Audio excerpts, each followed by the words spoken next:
అందరికీ ఇవాళ వచ్చేసి గోంగూర పచ్చడి చూపిస్తానండి. దానికి కావాల్సిన ఇంగ్రీడియంట్స్ 2 కట్టల గోంగూర తీసుకున్నానండి. ఇలా 3 సార్లు మంచిగా కడుక్కున్నాను. 2 కట్టల గోంగూర, 10-12 పచ్చిమిర్చి ఇలా నీళ్ళలో వేసుకున్నానండి. 2 ఉల్లిగడ్డలు మీడియం సైజు ఇలా కోసుకున్నాను. పల్లీలు 1 స్పూను, నువ్వులు 1 స్పూను, వెల్లుల్లి ఒక 7-8 వెల్లుల్లి, ఎండుమిర్చి ఒక 3, కరివేపాకు ఒక 2 రెమ్మలు. ఇప్పుడు తయారు చేసే విధానం అండి. పల్లీలు వేయించుకోవాలి.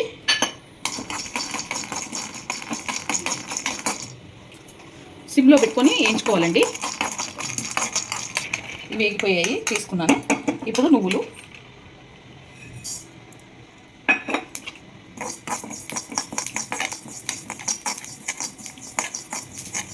ఇవి కూడా వేగిపోయాయండి. ఇవి కూడా తీసుకుంటున్నాను.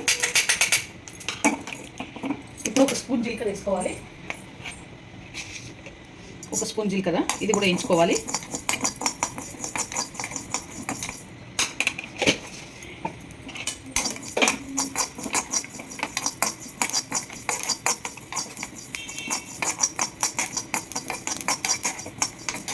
ఇది కూడా వేగిపోయిందండి. ఇది కూడా దీంట్లో నువ్వులు దాంట్లో తీసుకుంటున్నాను. ఇప్పుడు పచ్చిమిర్చి వేయించుకోవాలి. ఇలా చిన్నగా తుంచి వేసుకోవాలి. స్పైసీని బట్టి వేసుకోండి మీరు పచ్చిమిర్చి.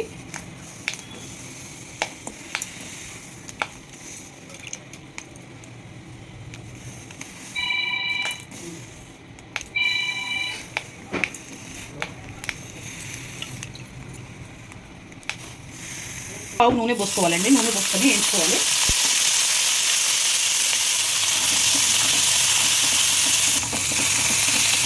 గోంగూర నిల్వ పచ్చడి కూడా చూపిస్తానండి. అది కూడా చాలా బాగుంటుంది. నిల్వ పచ్చడి ఇది 2-3 డేస్ ఉంటుందండి. ఇది కూడా గోంగూర పచ్చడి, ఎందుకంటే ఆనియన్ వేస్తాం కాబట్టి 2-3 డేసే ఉంటుంది. ఎక్కువ నిల్వ ఉండదు. ఇది అదైతే నిల్వ పచ్చడిలో ఆనియన్ వేయము.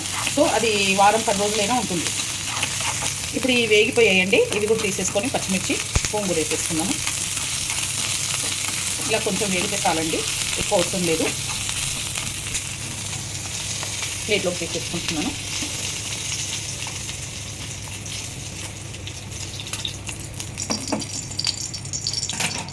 ఇప్పుడు 1 పావు నూనె పోసుకుంటున్నాను. ఈ గోంగూర అంతా దాంట్లో వేసేసుకోవాలి.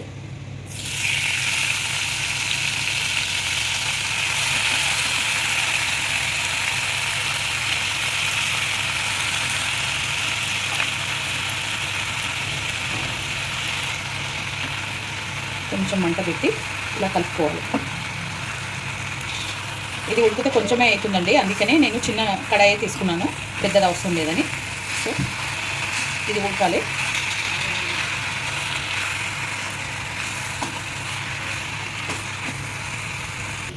ఇప్పుడు దీంట్లో పసుపు వేసుకోవాలండి. సగం చెంచా పసుపు వేసుకోవాలి.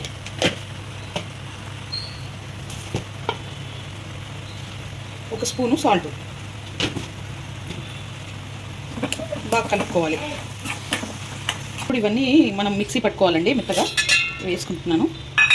వెల్లుల్లి వేసేసుకుంటున్నాను. పచ్చిమిర్చి కూడా వేసేసుకున్నాను. ఇది మిక్సీ పట్టుకోవాలి. ఇది ఉడికిపోయిందండి గోంగూర. ఇక దించేసుకోవాలి. ఇలా ఉంటే చాలు. దించేసుకుంటున్నాను. అవి మెదిగినాయి, పల్లీలు, నువ్వులు, పచ్చిమిర్చి. ఇప్పుడు గోంగూర వేసుకుంటున్నాను. గోంగూర వేసుకొని మెదిగించుకోవాలి. ఇది మెదిగిందండి. ఆనియన్స్ వేసుకొని కచ్చపక్కగా నూరుకోవాలి. ఇప్పుడు కొంచెం కింది మీది కనుక్కొని కచ్చపక్కగా నూరుకోవాలి. ఓకేనండి, ఇలా నూరుకోవాలి పచ్చడి. ఇప్పుడు బగారా వేసుకుంటున్నాను. అదే కడాయిలో 2 పావులు నూనె పోసుకొని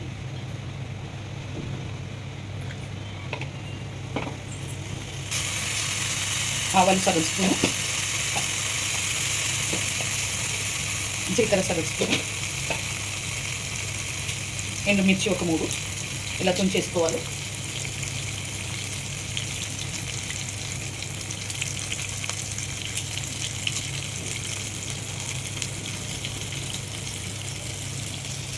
కరివేపాకు.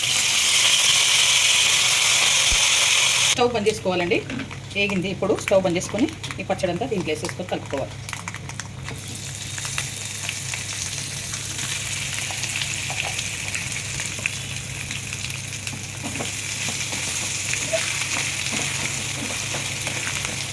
కింది మీదకి బాగా కలుపుకోవాలి.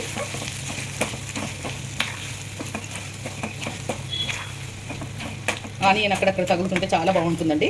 ఇది రోటీస్లోకి కానీ, రైస్లోకి కానీ, చపాతీలోకి కానీ అన్నింటిలోకి బాగుంటుంది. ఈ వీడియో కనుక నచ్చితే లైక్ చేయండి, షేర్ చేయండి, కమెంట్ చేయండి, సబ్స్క్రైబ్ చేయండి. చాలా బాగుంటుంది గోంగూర రోటి పచ్చడి. ట్రై చేయండి మీరు కూడా.